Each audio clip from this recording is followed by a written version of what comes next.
එක්තරා තරුණෙක් කරකාර පදින්නට කපුවා සොයා දුන්න. තරුණියක බලන්නට මව්පියන් එක්ක ගියා ගැමි නිවසකට. තරුණියගේ පෙම්වතා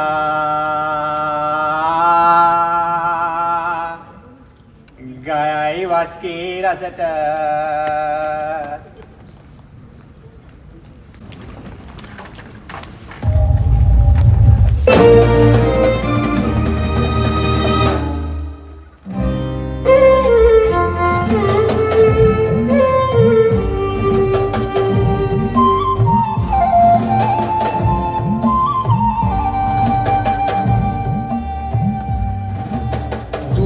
තේකට සීනි වෙනුවට කලපුළුණු හැන්දක්ම වැටියා.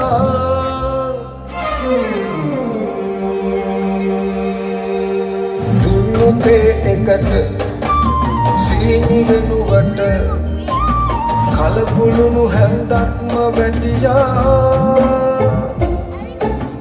ආයුබෝවන් කියන මොහොතේ උලත් හෙප්පුව බිම පෙරලියම්.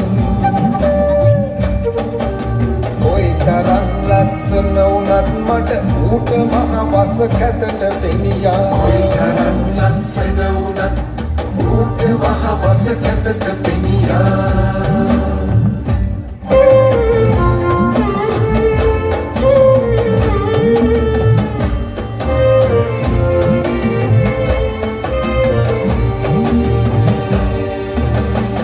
පුරේ පම්පෝරි දොඩවන අම්මගේ කට වචන කිලියා.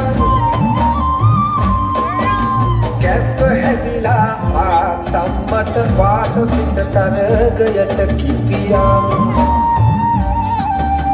අයියා පණ්ඩිතයා වෙලාවට හොයන්නට වාහනේ කැඩියා. නොකල හින්දා වැරද්දක් මට තාත්තට වෙන වැඩක් වැටියන්.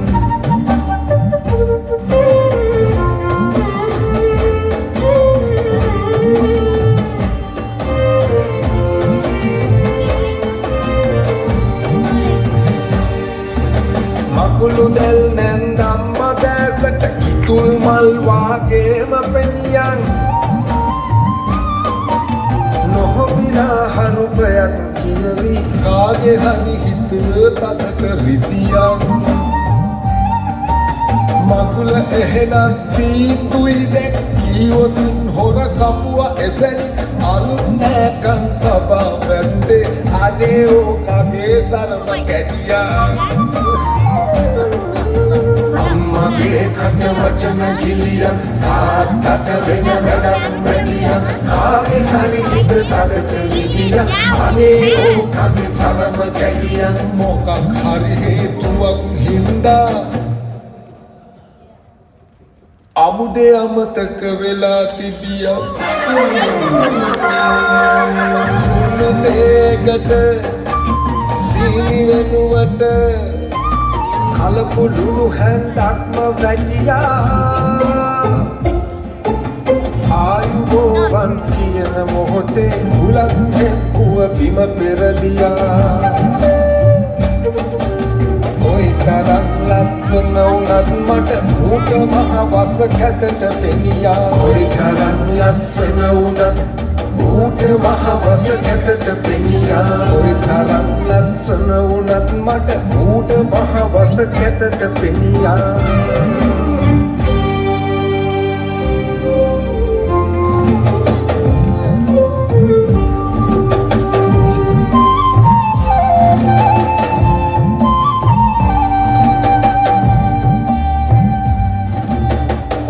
මේ කොළුට ඌ පැතුූ ලෙසට අපේ මේ දැරිවියම ලැබියා.